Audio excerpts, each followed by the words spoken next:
Sudah siap sensus penduduk 2020? Nah, sekarang saya beritahu. Maksudnya informasi sensus penduduk 2020 ada cara baru. Ada wawancara. Ada. Tapi sekarang bisa online. Aman Ya aman, kan dijamin undang-undang. Pastikan semua tercatat ya. Oke? Berikan jawaban yang jujur dan benar. Mari bersama mencatat Indonesia melalui sensus penduduk 2020. Indonesia maju dari jawabmu. Setiap saat berita bertabur di ruang publik. Namun hanya Media Indonesia memberikan yang terbaik, mendalam, terpercaya, dan mudah diakses di mana saja dan kapan saja. Media Indonesia Cetak, mediaindonesia.com, dan e-paper Media Indonesia layak menjadi referensi Anda. Media Indonesia, referensi bangsa.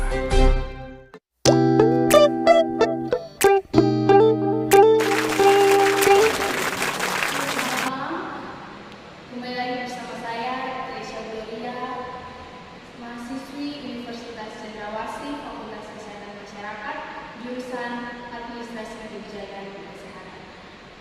Dalam acara Talk Show Santai.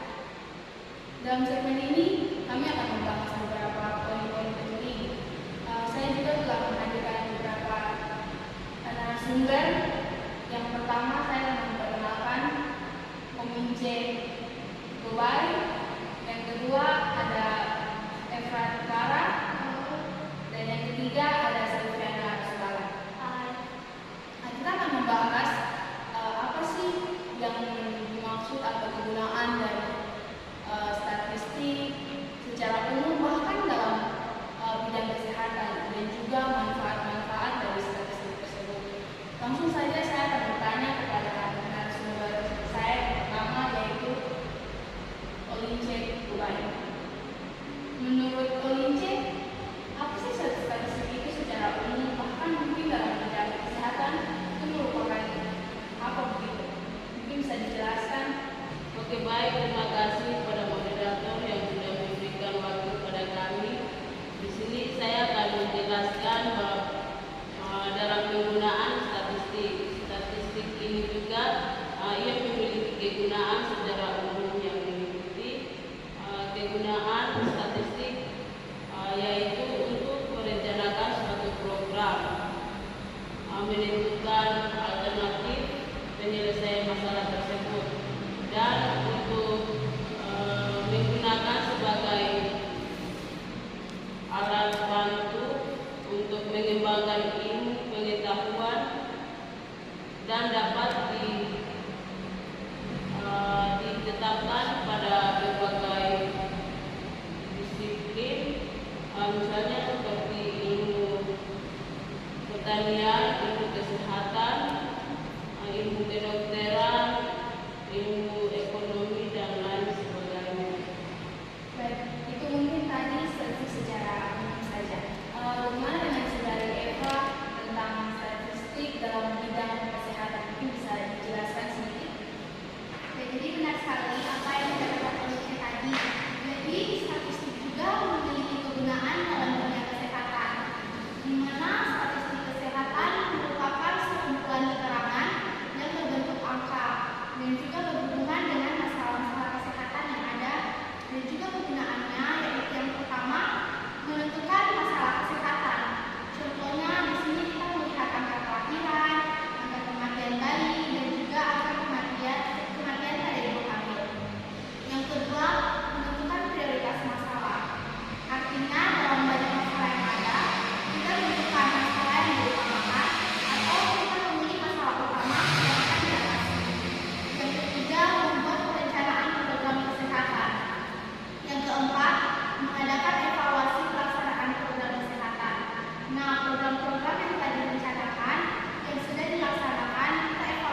Contohnya kita melakukan penelitian baru di satu kota dan kita mencari masalahnya yang memang belum diketahui sebelumnya dan kita menguji kebenarannya.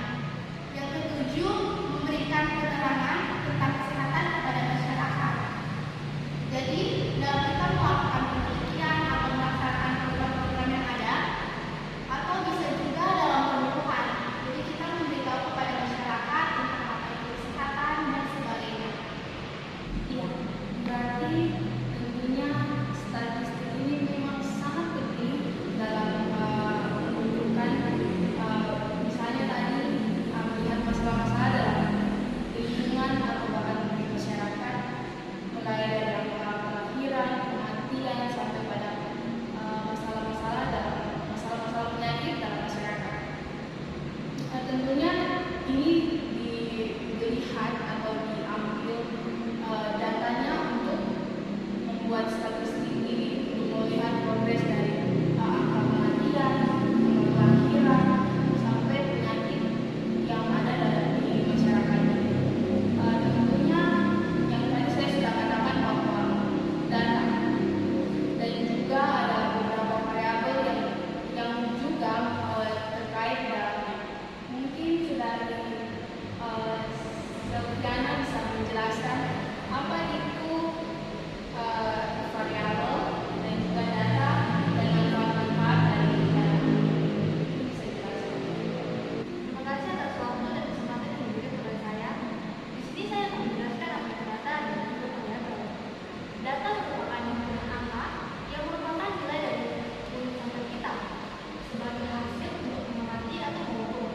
Sedangkan variabel adalah kejadian, fenomena, atau faktor yang bervariasi. Ada juga mempunyai nilai yang berbeda atau dapat diukur. Kemudian dalam data juga harusnya mempunyai syarat-syarat yang harus kita ketahui. Syarat yang pertama adalah variabel atau dapat dipercaya. Yang kedua, objektif sesuai dengan kenyataan. Yang ketiga, harus bisa mewakili atau representatif. Yang keempat, harus tepat waktu. Yang kelima, harus relevan. Yang keenam, memiliki validitas dan reliabilitas. Dan yang terakhir, harus up-to-date. Jadi datanya harus yang terbaru. Ya baik, berarti ini merupakan pengalaman kita kalau misalnya kita turun ke lapangan, kalau kita mengambil sampel untuk diolah berarti dalam bentuk data gitu. Hasilnya menjadi data. Jadi data-data yang terbaru yang kita Berarti tidak data yang karangan sendiri tidak. tidak, karena itu harus data yang memang yang terbaru, Yang terbaru yang dari dari dunia ya. yang juga terjadi gitu. Yang benar-benar terjadi di lapangan, terjadi kepada masyarakat gitu. Supaya mungkin data itu bisa diolah lagi. Misalnya dalam bulan ini kita lihat bulan berikutnya apakah ada masalah atau kita bisa membandingkan yang tadi bisa membandingkan. Oke baik. Untuk poin selanjutnya kita akan membahas sesaat lagi. Jangan kemana-mana, tetap bersama kami.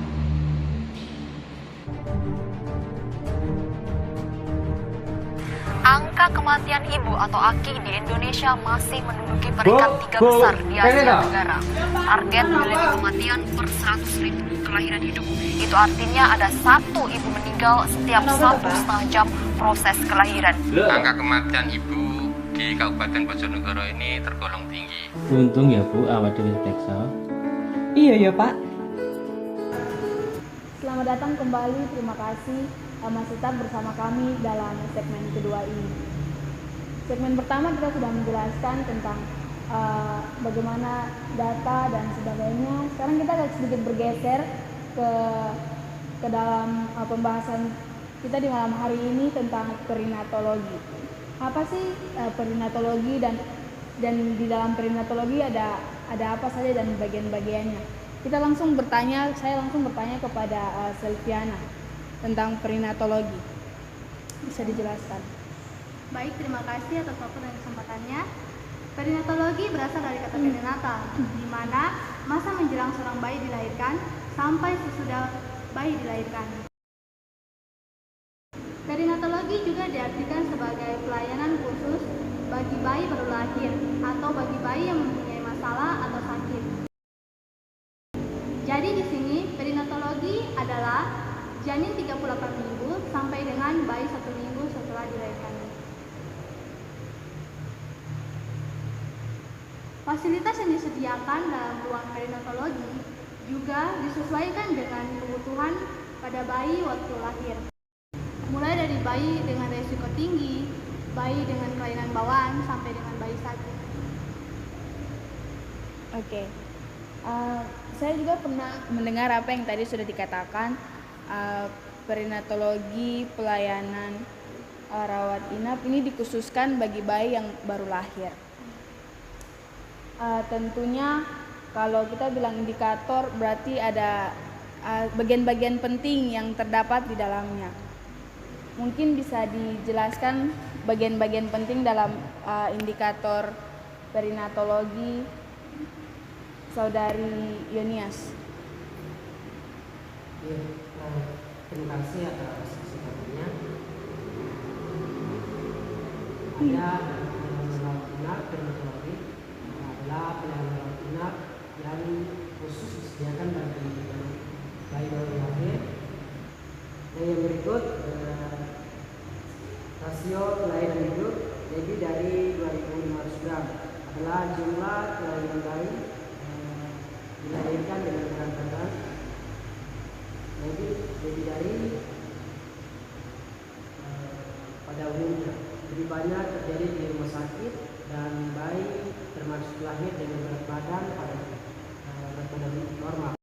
Selanjutnya kelahiran mati.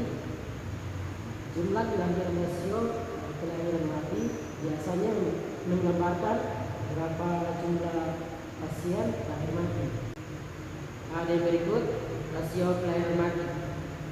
Jumlah kelahiran rasio kelahiran mati biasanya menggambarkan berapa jumlah pasien lahir mati.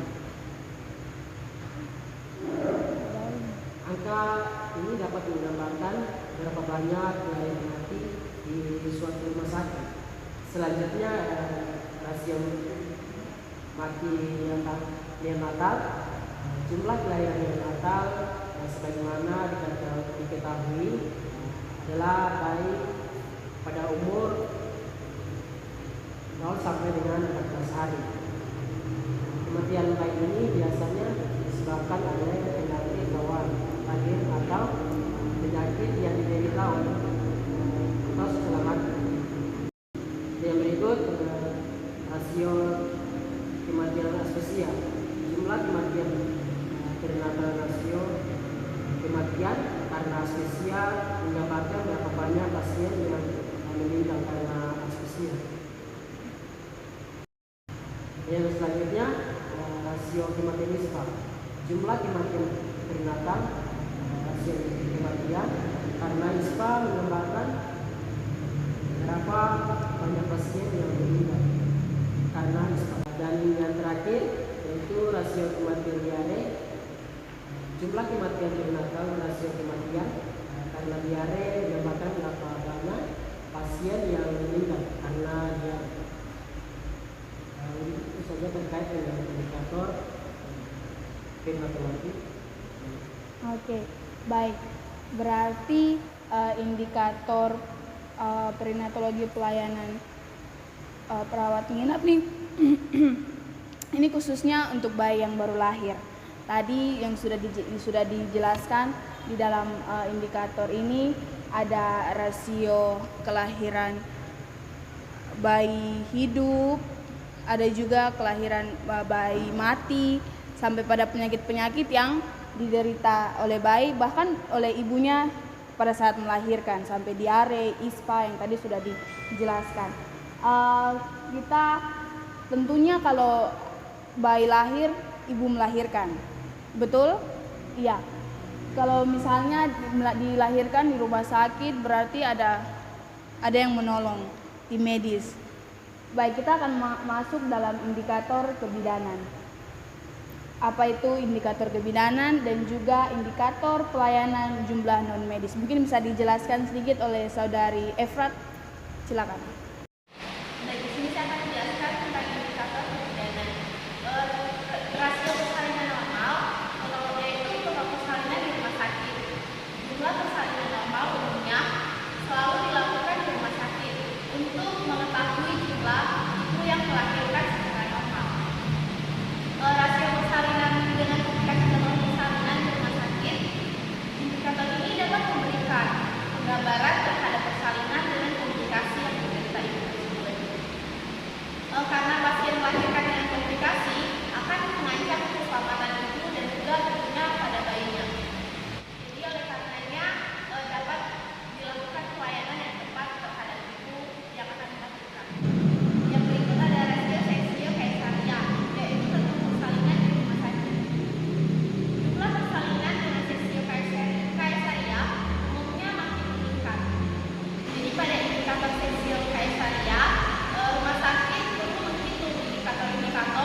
Terima kasih atas kesempatannya.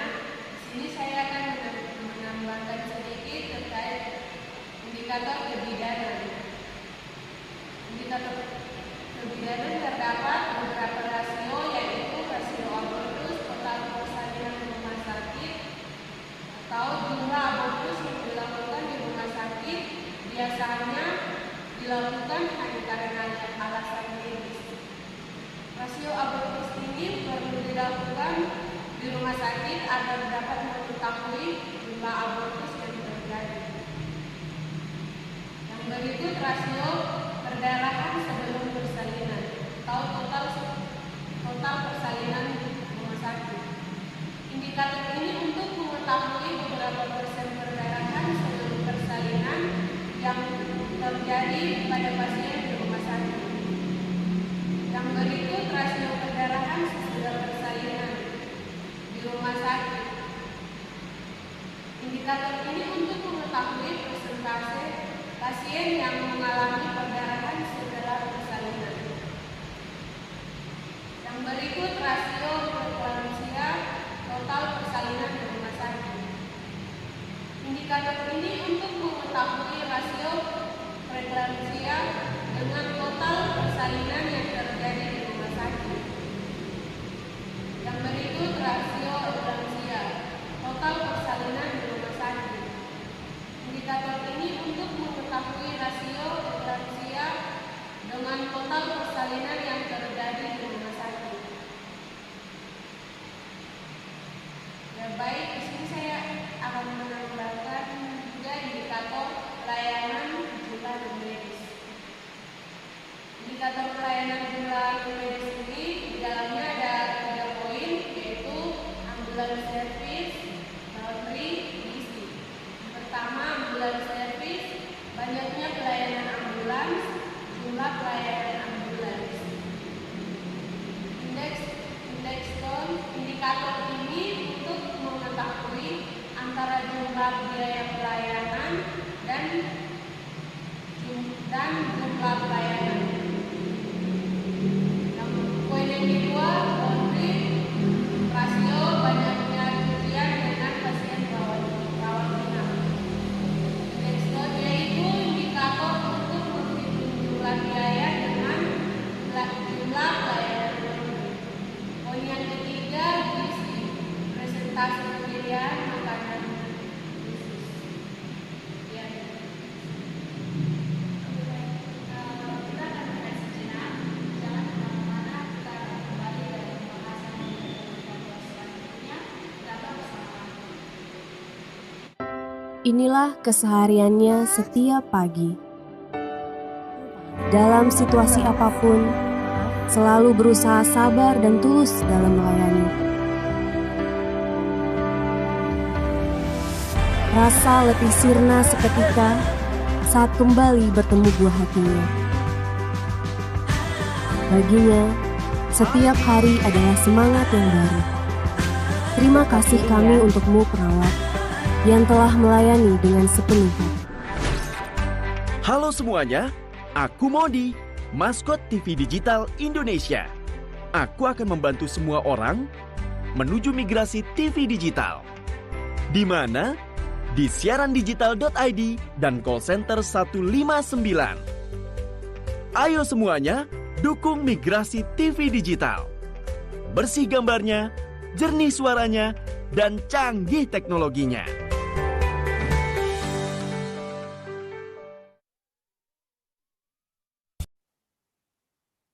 Terima kasih karena masih tetap bersama kami di acara talk show saat ini. Dalam segmen terakhir ini, kita masih membahas beberapa indikator yang mengenai perinatologi. Setelah bergabung bersama kita di studio, ada 2 rekan narasumber kita, yaitu Saudari Yusmina dan juga Pak Gus. Saya akan menyapa mereka. Selamat malam, Saudari Yasmina. Iya, selamat malam. Selamat malam, Saudari Bagus. Selamat malam. Terima kasih telah bergabung bersama kita. Beberapa tadi kita telah membahas tentang indikator-indikator dalam perinatologi. Adapun indikator yang terkait dalam perinatologi ada indikator evaluasi untuk pelayanan. Saya akan menanyakan indikator ini kepada saudari Yusmina. Mungkin bisa menjelaskan sedikit tentang indikator evaluasi untuk pelayanan. Silakan. Terima kasih kepada kesempatan yang diberikan kepada saya. Selamat malam kepada moderator dan selamat malam juga untuk para narasumber yang ada di studio. Baik, saya akan jelaskan indikator evaluasi mutu pelayanan. 1. GDR, yaitu tingkat kematian kotor. Indikator ini menggambarkan jumlah kematian yang terjadi di rumah sakit pada pasien rawat menginap di rumah sakit. Yang kedua, NDR, yaitu tingkat kematian bersih.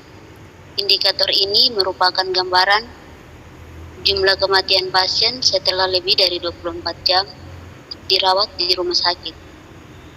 Yang ketiga, angka kematian ICU. Angka kematian pasien terjadi di ruang ICU. Yang keempat, nosokomial, yaitu tingkat infeksi nosokomial, merupakan angka infeksi nosokomial yang terjadi pada pasien dirawat di RS. Yang kelima, POSCO, yaitu tingkat infeksi pasca operasi, merupakan angka infeksi yang terjadi pada pasien pasca operasi. Yang keenam, POS, yaitu angka kematian pasca operasi, merupakan angka kematian yang terjadi pada pasien pasca operasi. Yang ketujuh, anestesi, yaitu tingkat kematian anestesi. Indikator ini menggambarkan angka kematian pasien karena anestesi. Yang kedelapan, normal, tingkat pengangkatan jaringan normal. Indikator ini menggambarkan beberapa angka jaringan normal pada jaringan yang diangkat. Baik, terima kasih. Saya kembalikan ke moderator. Oke, baik. Terima kasih saudari Yusmina. Ya, kita langsung saja kepada saudara. Oke, baik. Selamat malam Tere dan narasumber yang di studio. Ya, selamat malam. Tadi kita dengar satu indikator yang telah dijelaskan oleh saudari Yusmina, yaitu indikator evaluasi untuk pelayanan. Ada juga ada dua indikator finansial dan juga indikator kepuasan pelanggan eksternal. Mungkin bisa dijelaskan sedikit dari saudara Bagus. Silakan. Ya, baik. Dalam indikator ini terdapat juga poin-poin dalam perinatologi.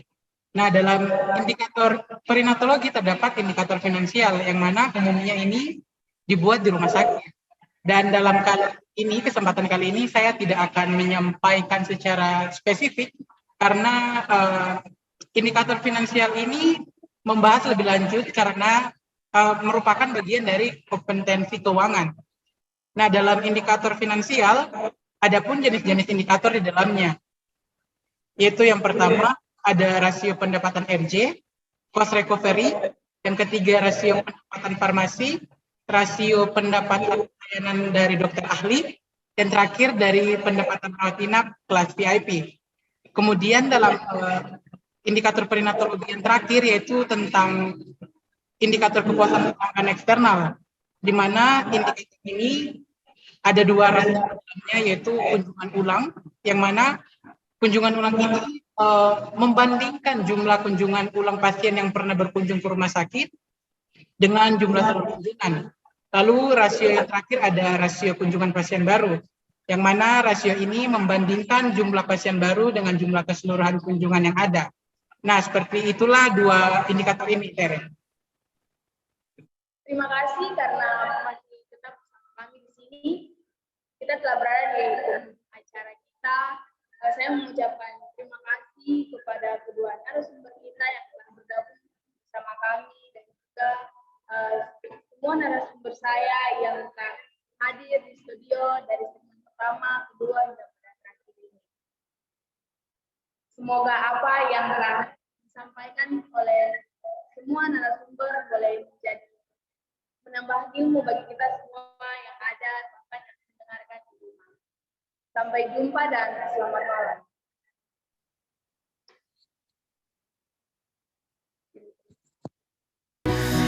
Kadangkala tak mengapa untuk tak baik-baik saja. Kita hanyalah manusia, wajar jika tak sempurna. Saat kau merasa gundah, lihat hatimu, percayalah. Segala sesuatu yang perih bisa diringankan dengan